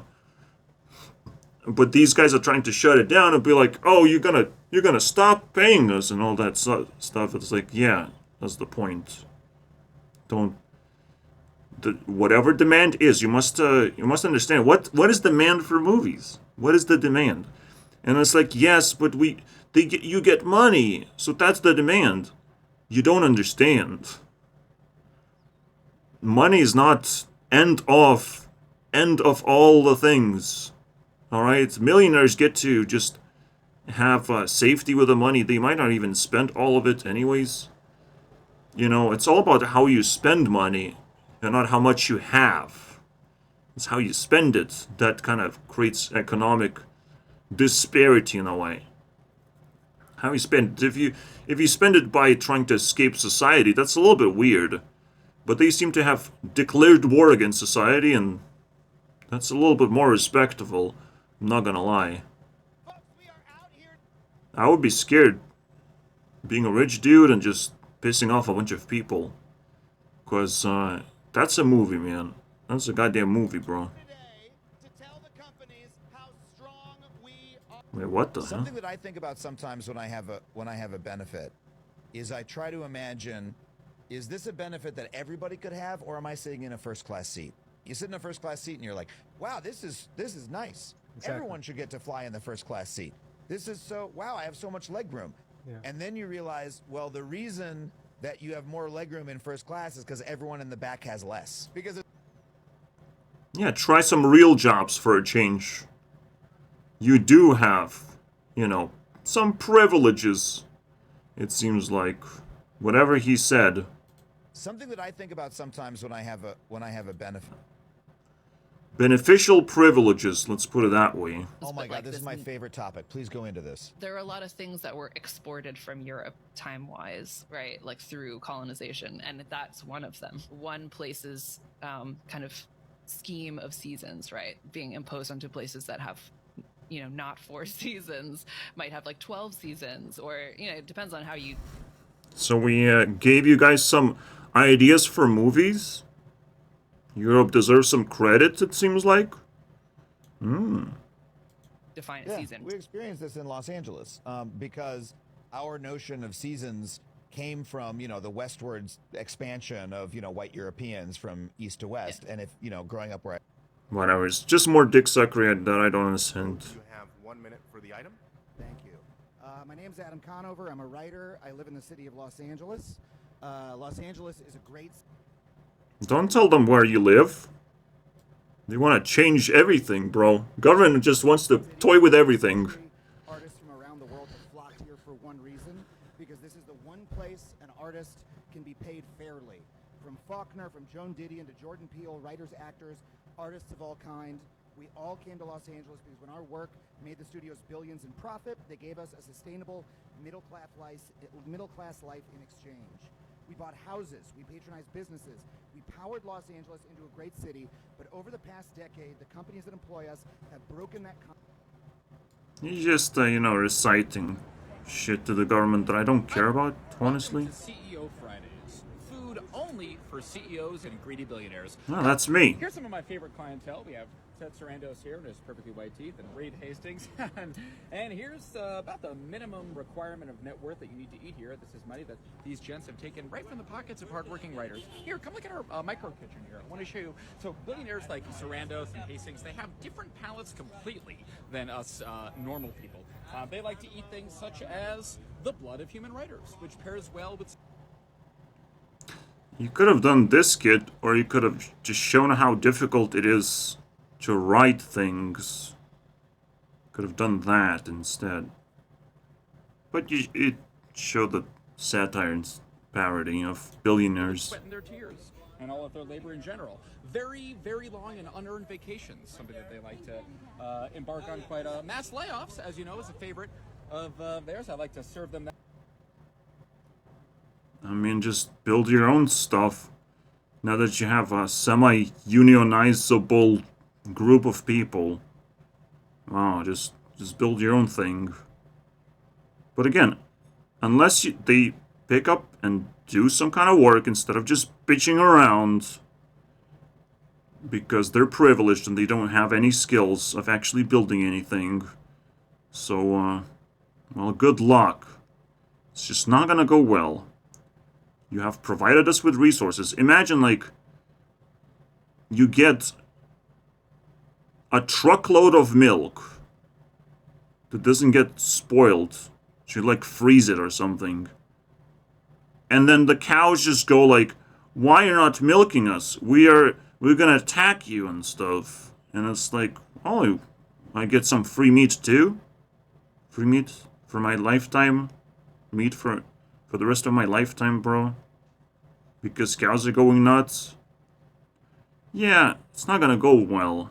Alright, if we have a lifetime supply of something, we can stop doing that and find a different way to do it. Which states take the most money from the federal government? A lot of people will tell you it's got to be the states with the biggest cities, right? Well, I looked it up on usafacts.org, and what I found might surprise you. If you go by the total dollar value of the aid, sure, you see states like California, New York, and Texas up top. But that's misleading because those are also the states Yeah, he's very smart with the stats. with the largest populations. If you want to know which states are most dependent on the federal government, you should look at what percentage of their budget comes from the federal government. And when we use that measure, the results are pretty surprising. It turns out that states like West Virginia, Kentucky, Mississippi, Louisiana, New Mexico, and Arizona get the most percentage of their budgets from the federal government, up to 35%. And it's the same if you look at federal funding per person, with Wyoming, Alaska, and Vermont topping the list. A lot of times, what the media tells you about who contributes the most... Why should I care, though? Anyways, states with the lowest population have the most voting power, right, guys? Right? Sure. So just go there, go to a different state and live there. Problem? I mean, you must understand, the more people there are in a state, they're not supposed to just swing elections just because they have crowded themselves with a bunch of babies who have weird opinions of things. Alright? Everyone who lives in a certain state will have a very similar opinion. Try not to be invasive or offensive to the environment that they live in. And it's completely normal for small population states who still have a pretty sizable landmass to have a bigger voting power in terms of population. Whatever this comment suggests and whatever Adam is trying to talk about, I don't understand. Send your drugs out to a lab. There's a lab in Spain, because Spain offers free drug testing for its citizens. Oh, but wow. there's this nonprofit there called Energy Control. The government of Not Spain. more drug? Someone asked if I mean, dick IA, sucking. IATSE members and teams. See, it was confusing because the whole word was censored, so I didn't. Dick testing or drug testing? I couldn't quite catch that. Violating their contract by respecting our picket line. It's about no strike clauses, right? And so there's a lot of confusion about no strike clauses. Even if a union has a no strike clause, which says they won't go on strike while they're under a contract, so they can't, you know, like do a sympathy strike, right? It's still every worker's individual right under labor law to respect a picket line, no matter what your contract says. So you always have that right. And what a militant progressive union will do. Yeah, so there's some weird. So yesterday, some studio Weird executives rules? told the press that they were planning on waiting out the Writers Guild until October, when writers will lose our apartments and homes and become homeless, and then be forced to come back to the table and take a bad deal. Now, first of all, I cannot believe that they said this. They took the mask off. They told on themselves bigger than anyone I have ever seen. But also, they are dead fucking wrong, because writers are in this for the long haul. We have a strike fund that we use to support other writers who are on a hard time.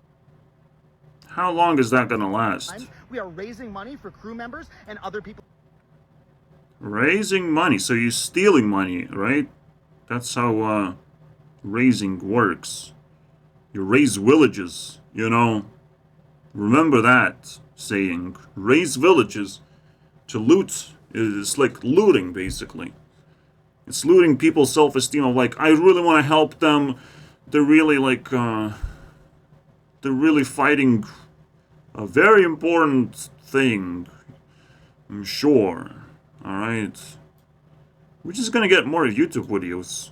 I will get more competition now. I don't want that. Pay these fucking idiots whatever they want. I don't want competition on YouTube, bro. No, I don't care, bro. People affected by the strike. Let them waste their time. We know that if we do not get a fair deal, we will not have jobs to go back to. So we are not going to leave this. Oh, no jobs. So this I morning, wonder the why. CEO of Disney went on TV and said that what writers and actors are asking for is not realistic because they just don't have enough money to pay us. But he said this at a billionaire retreat where he was. ChatGPT as a. So this morning. What I said 1 week ago. There will be no food? Oh wait, just acting, writing. I don't know if I need that. Adam is acting for us on TikTok. There you go. There's plenty of acting going on.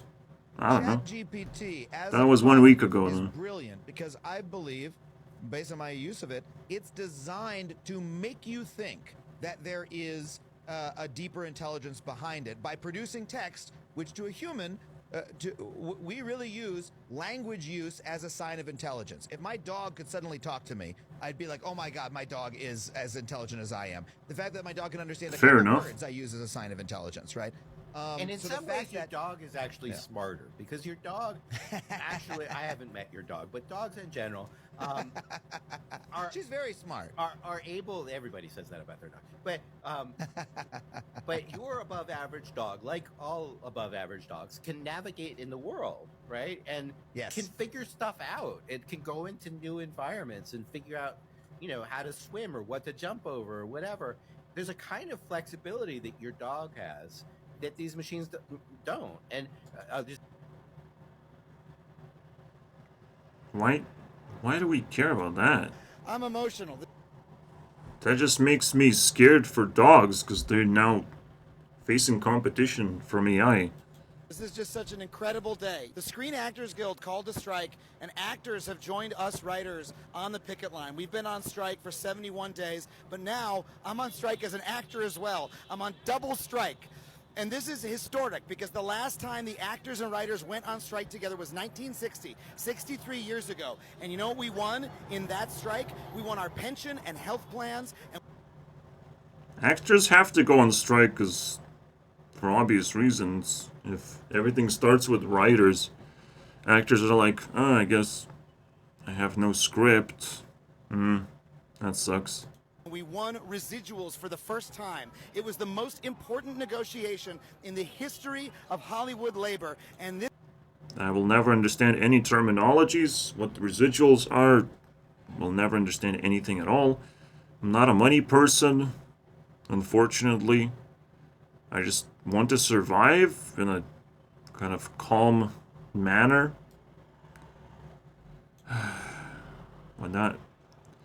Like, I would pay money just to not worry about money, you know what I mean?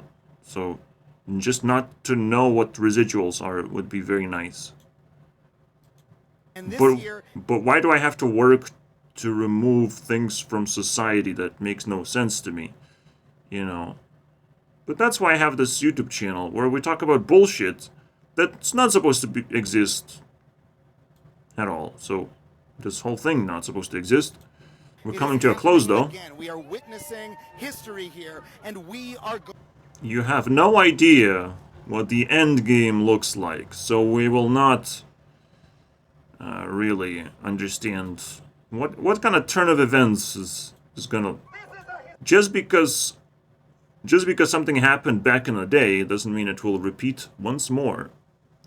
Alright, technology is reaching a peak where movies cannot be improved by that much.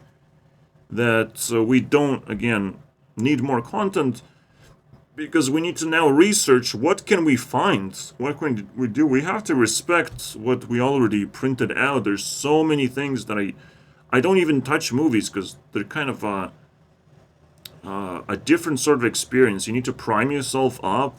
You need to find a special time of day to do it. And it's not that easy, man. It's just not easy. So the number one question I get is, how do I support... Whatever you're producing, don't dare for a second that every single person should consume it. And it should be very profitable. Alright?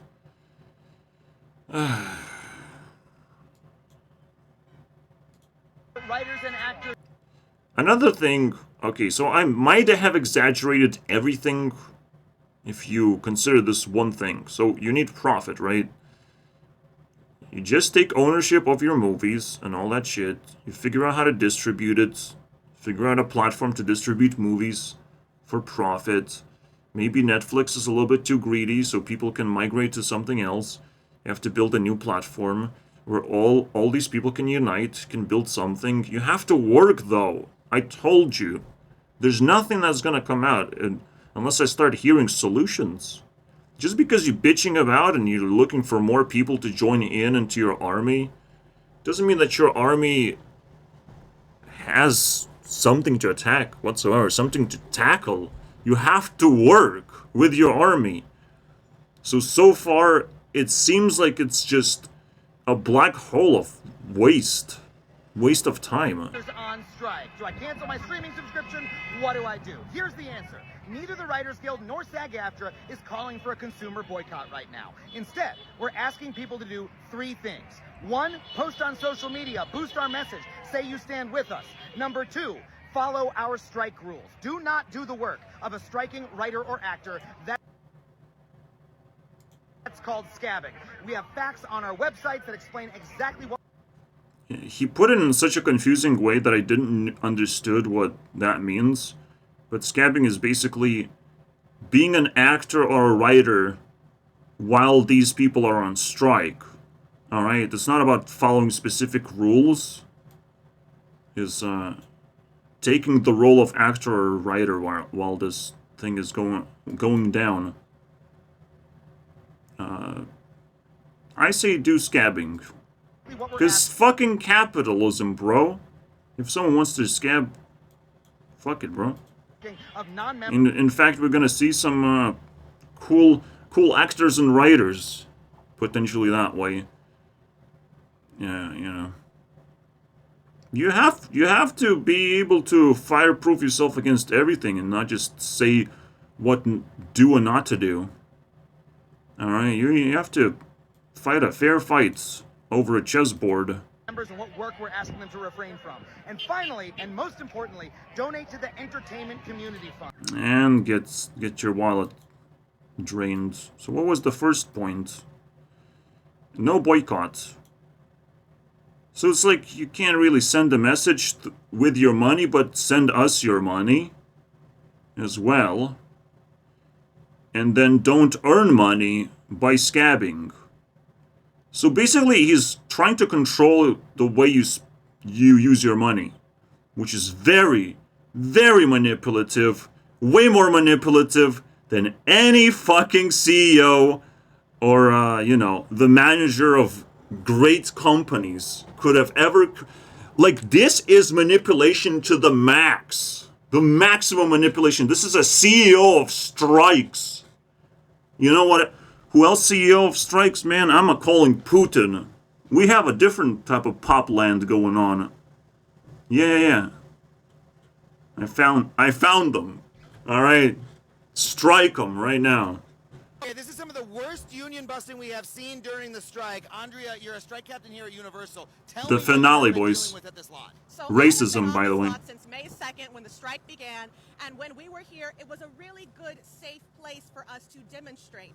But somehow, over the course of the past few months, all of these fences were erected, the sidewalks were destroyed, and there is now no access between each of these gates. It is an incredible safety hazard, not just to our demonstrators.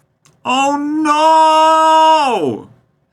So, it's a safety hazard. We can't be here anymore.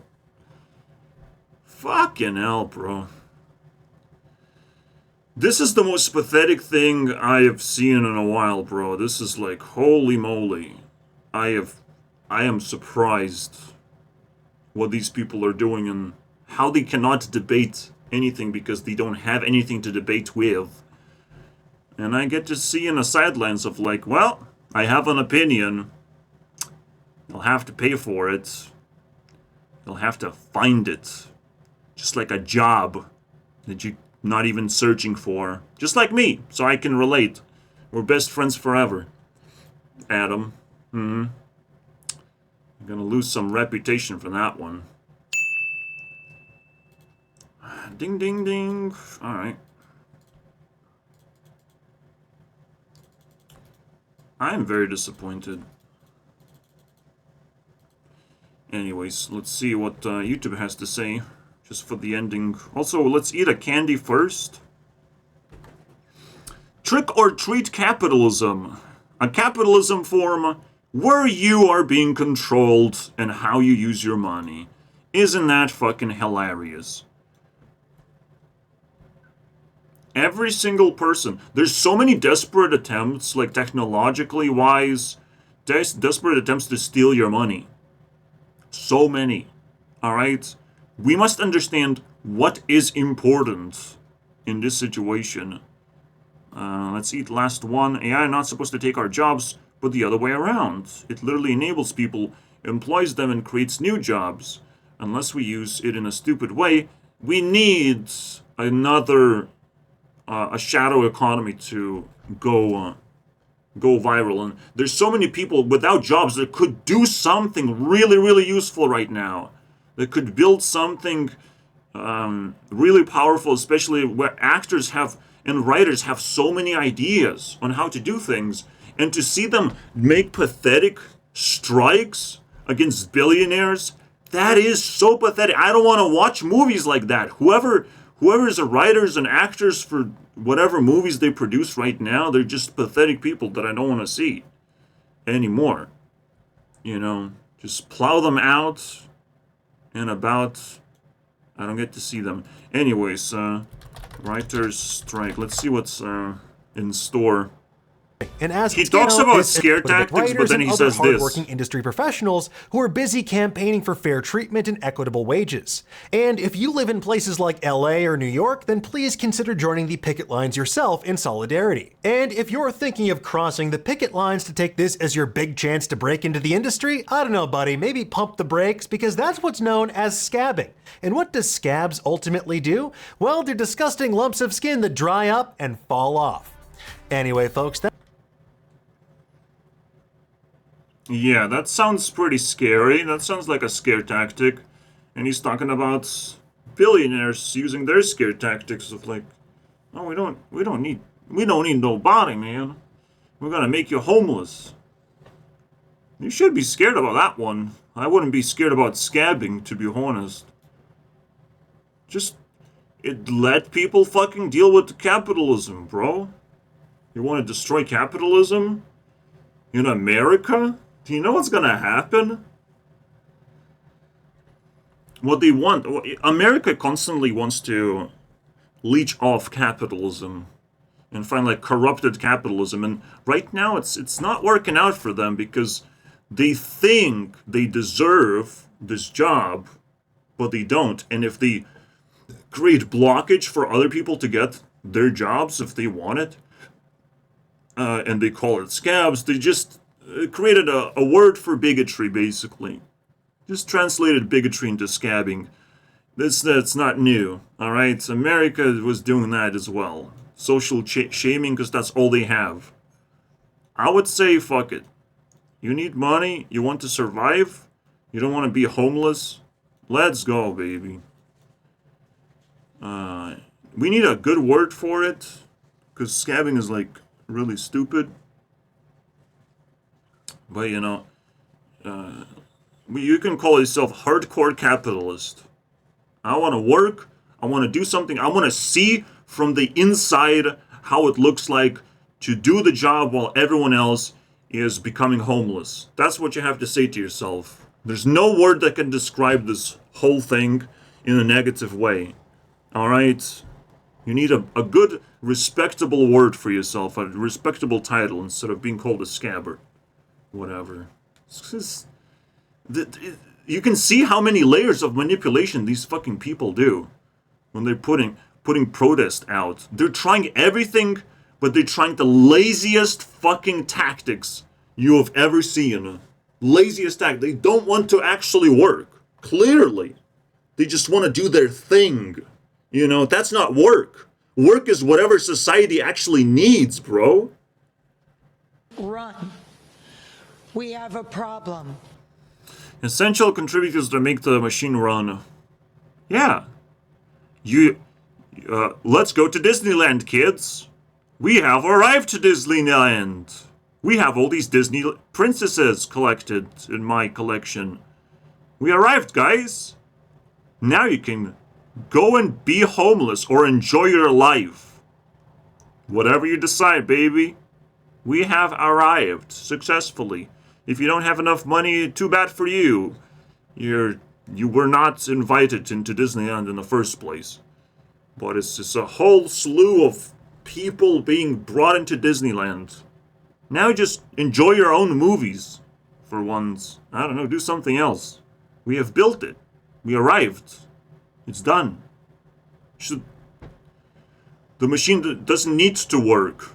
Essential contributors. Man, the machine stopped. What? It's almost like, you know, children are like, well, we're gonna drive forever now, because, like, we kind of, like, live in a bus. And, like, the bus has stopped. Like, what happened? We're essential. We're driving in the car right now, bro. Why did it stop? I thought we were gonna drive forever, bro. The expectation breaking in the moment. What are we gonna do? What's gonna happen when we go outside? My goodness. There's gonna be different people wanting different things from us. I thought we were all in the bus together. Jesus Christ, man. There's a world out there? Holy crap. We are experiencing. And then children would be like, oh, but the bus driver got paid for this. Let's attack him. And the bus driver just drives away. Bye, kids. Can't catch me. People who work in... People around the world, man, are impacted by this. Guys, Hollywood surely has a grip on everyone's lives, man. Shocked. We have victims here. So basically, they're just trying to gather social justice, trying to pitchfork, arm themselves off with social justice, like fucking greedy capitalists. Give us what we want. And the question is, haven't the world opened up a little bit? Now you have to listen to the Russia's opinion about this, to Chinese opinion about this, and my farts. You have to listen to my farts, because I don't know if you're gonna be able to hear me from so far fart away. You know, fart away. Bye, guys. What a wonderful day we have here. Too bad I spent striking for 2 hours against strikes. What a bullshit thing to do. That was a waste of time. Bye.